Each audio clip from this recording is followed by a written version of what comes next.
तो अब हम स्टार्ट करेंगे KPIs की परफॉर्मेंस इंडिकेटर्स।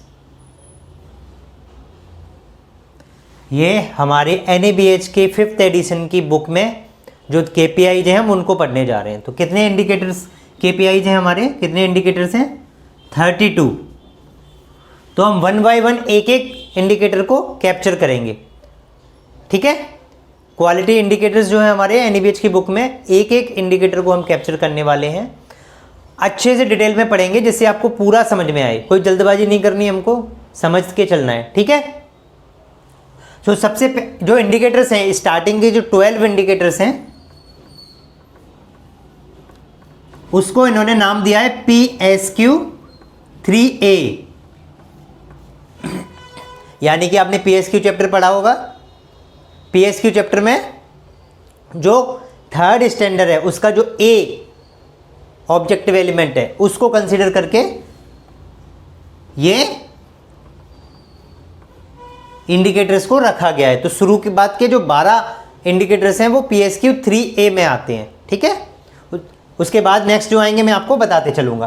तो 12 इंडिकेटर्स में से पहला जो इंडिकेटर है फर्स्ट, वो क्या है आपका?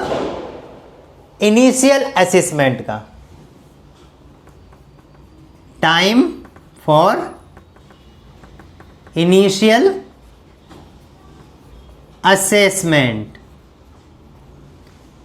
ये फर्स्ट इंडिकेटर में हम इनिशियल असेसमेंट का टाइम पता करते हैं, किसका? Of indoor patients.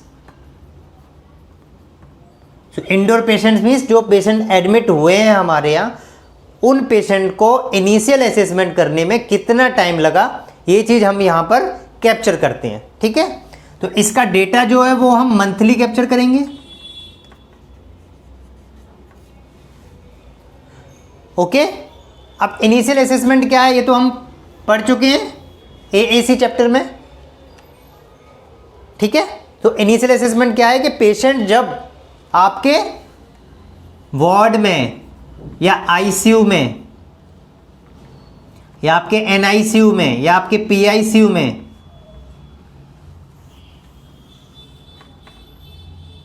पेशेंट का अराइवल टाइम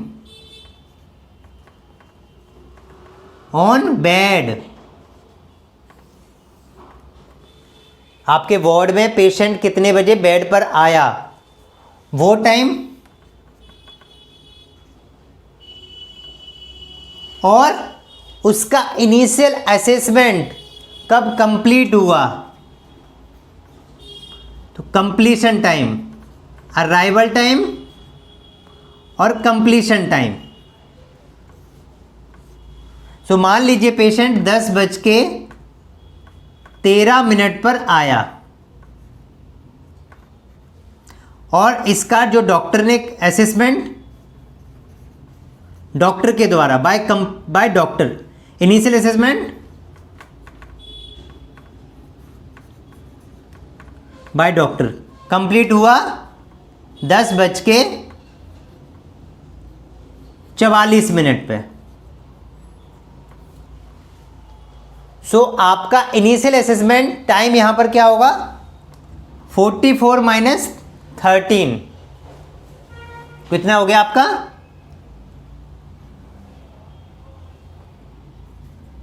31 मिनट्स। ये आपका इनिशियल असेसमेंट टाइम हो गया। अब अगर हमारा इनिशियल असेसमेंट टाइम ये 31 मिनट आ रहा है और हमने क्या पढ़ा था, इनिशियल असेसमेंट टाइम कितना होना चाहिए, एक बेंचमार्क हमें देना चाहिए। अगर हमने इसको बेंचमार्क दिया हुआ है वार्ड का 30 मिनट्स, तो ये ज़्यादा है, हमें कुछ करना पड़ेगा इसको रिड्यूस करने के लिए, ठीक है। तो ये क्लियर हो गया आपको?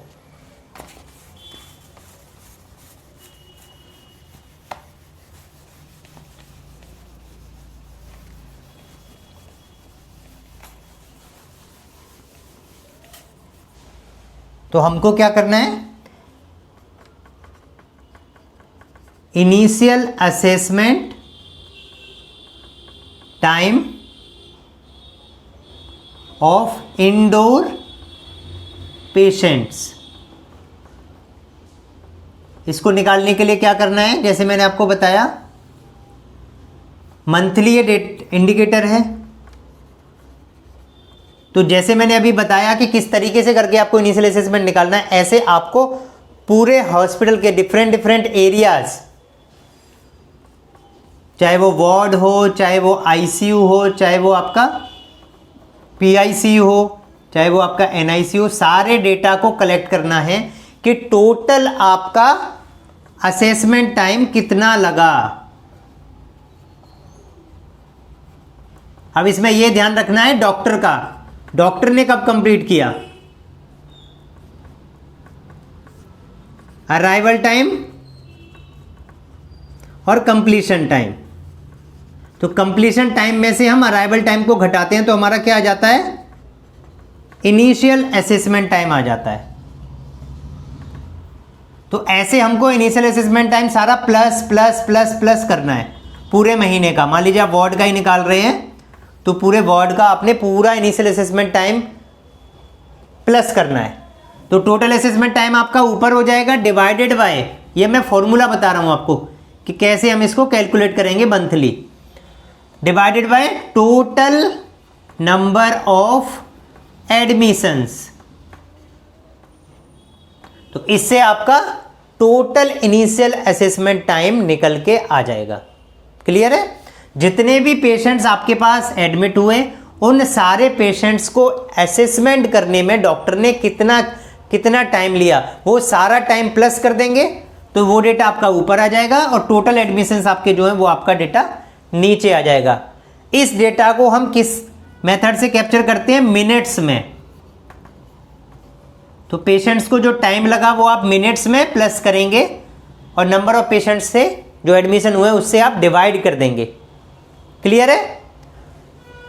अब आप समझिए कि इंडोर पेशेंट की यहां पर बात हो रही है तो इसमें सारे पेशेंट्स तो आपको कवर करने हैं, लेकिन डे केयर पेशेंट्स को इसमें एक्सक्लूड करना है। यानी कि इस डेटा को आप जब कैप्चर करेंगे तो डे केयर पेशेंट्स को काउंट नहीं करेंगे। इतना क्लियर हो गया आपको? चलिए अब आगे चलते हैं, और क्या समझने की जरूरत है इसमें।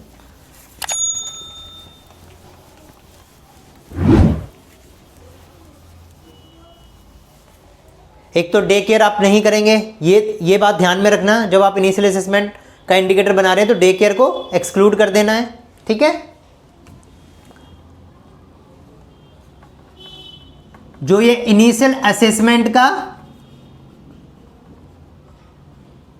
डेटा है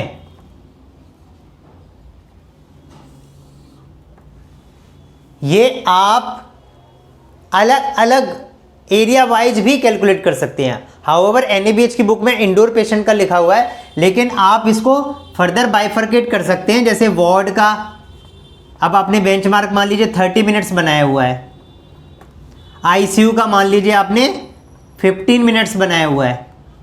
तो जब तक आप इसको सेपरेटली कैप्चर नहीं करेंगे तो आपका जो बेंचमार्क है वो कभी पता ही नहीं लगेगा, मिक्स हो जाएगा, है ना? तो आप उसमें कोई एक्शन भी नहीं ले पाएंगे। तो इंडिकेटर्स का मतलब सबसे इंपॉर्टेंट क्या है कि जहां पर भी आपको लगे कि कुछ जो डेटा है वो बेंचमार्क से अबोव जा रहा है, जहां पर लेस हमें चाहिए और जहां पर हमें मैक्सिमम चाहिए उससे कम जा रहा है, जैसे सेटिस्फेक्शन हमको ज़्यादा चाहिए वहां पर बेंचमार्क से कम जा रहा है, तो उस केस में हमको क्या करना पड़ता है, RCA and CAPA root cause analysis करना होता है कि क्यों ये हो रहा है। अगर पेशेंट का जो आईसीयू में मान लीजिए हमारा 15 मिनट्स है बेंचमार्क और पेशेंट्स का हो रहा है 20 मिनट्स में, तो भाई क्यों हो रहा है 20 मिनट्स में, इसका हमें रूट कॉज ढूंढना पड़ेगा। और जब हमें रूट कॉज मिल जाएगा तो उसका नेसेसरी करेक्टिव एक्शन और आगे से वो मिस्टेक ना हो वो प्रिवेंटिव एक्शन भी लेना पड़ेगा। तो इस तरीके से करके हम इंडिकेटर को डेवलप करते हैं। ठीक है? मंथली डेटा कैप्चर करना है आपको। अब इस डेटा को कैप्चर कैसे करोगे वो समझिए। तो या तो आपके यहाँ HIS इसको हम हॉस्पिटल,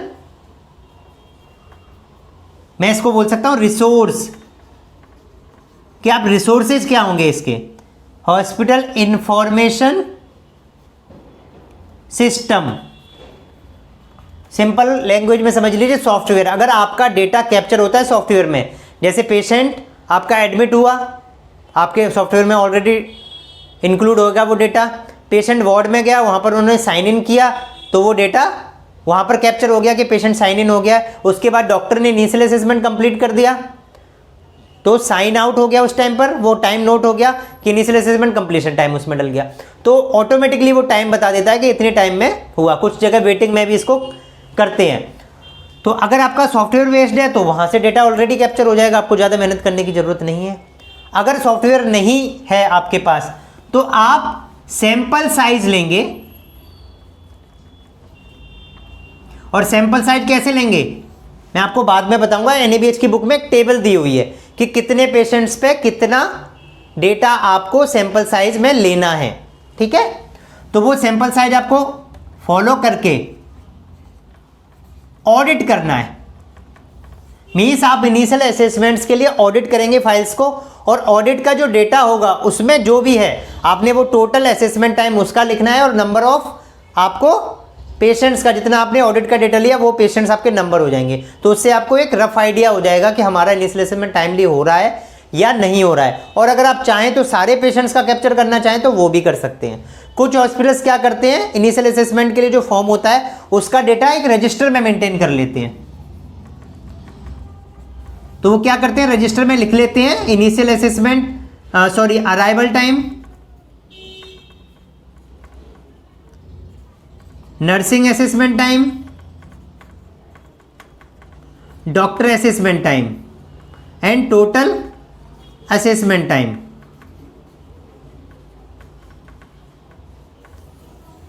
तो क्या होता है कि एंड में उनको कैलकुलेशन नहीं करना, साथ साथ लिखते जाते हैं, या एक्सेल शीट मेंटेन कर लेते हैं, साथ साथ लिखते जाते हैं, तो एंड में कैलकुलेशन में प्रॉब्लम नहीं होती। तो सारे पेशेंट्स का डेटा लेना चाहें वेल एंड गुड, सबसे बढ़िया है अगर आप सारे पेशेंट का ले रहे हैं तो। लेकिन अगर वॉल्यूम बहुत ज़्यादा है, मुश्किल हो रहा है, तो एनएबीएच कहता है कि आप सैंपल साइज भी कलेक्ट कर सकते हो डेटा को। इतना क्लियर हो गया। रिसोर्सेज कैसे डेटा आप कलेक्ट करेंगे, डेटा मिनट्स में होगा, ये क्लियर हो गया आपको।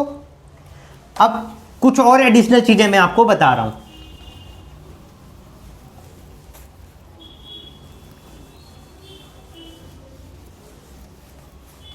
हाउएवर ये इंडिकेटर है time for initial assessment of indoor patients, लेकिन हम यहां पर time for initial assessment of emergency patients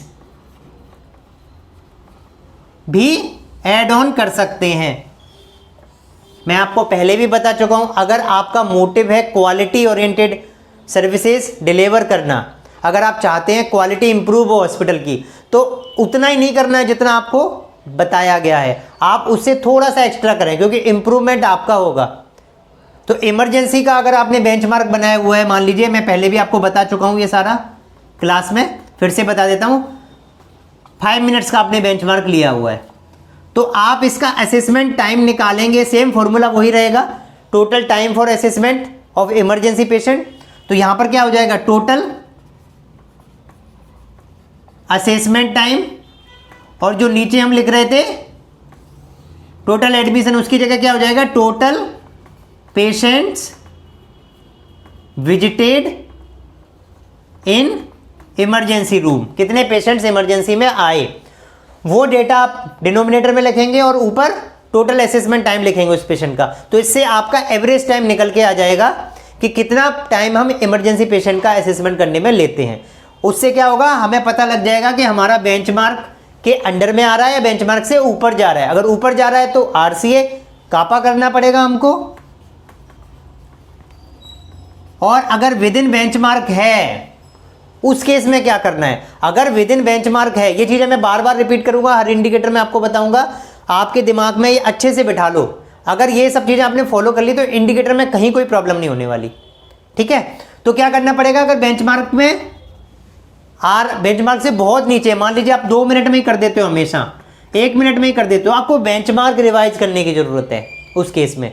तो आप एनुअल बेसिस में अपनी बेंचमार्क रिवाइज कर सकते हैं कि हमारे यहाँ तो पेशेंट्स कोई इमरजेंसी में आता ही नहीं, हम तो 1 मिनट लेते हैं उसमें हो जाता है, तो 5 मिनट क्यों रख रहे हो बेंचमार्क, उसको आप 1 मिनट 2 मिनट कर लो। ठीक है, तो आप अपने हॉस्पिटल के सर्विसेज को पहले तो देखिए कि क्या हम सर्विस प्रोवाइड कर रहे हैं, जो हमने पॉलिसीज में लिखा हुआ है क्या हम उसको अचीव कर पा रहे हैं या नहीं कर पा रहे हैं। अगर उसको हम ऑलरेडी अचीव कर पा रहे हैं तो हमें उसको मीटिंग में डिस्कस करना पड़ेगा, जो भी कंसर्न कमेटी की मीटिंग है उस मीटिंग में हमें रिवाइज करना पड़ेगा बेंचमार्क को, और पॉलिसीज में भी रिवाइज करना पड़ेगा। इस हिसाब से ये सिस्टम हमारा चलेगा। तो एक चीज लिंक्ड है बहुत कुछ से।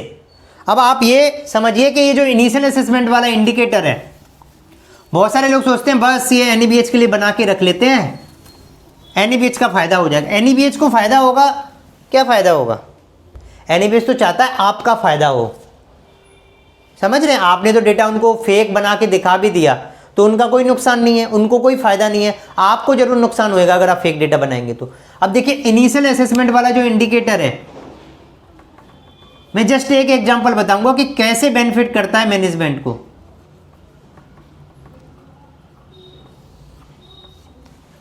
इससे मुझे पता लगेगा अगर मेरा बेंचमार्क फॉलो नहीं हो रहा, मेरे यहां इनिशियल असेसमेंट टाइम एकदम से बढ़ जाता है,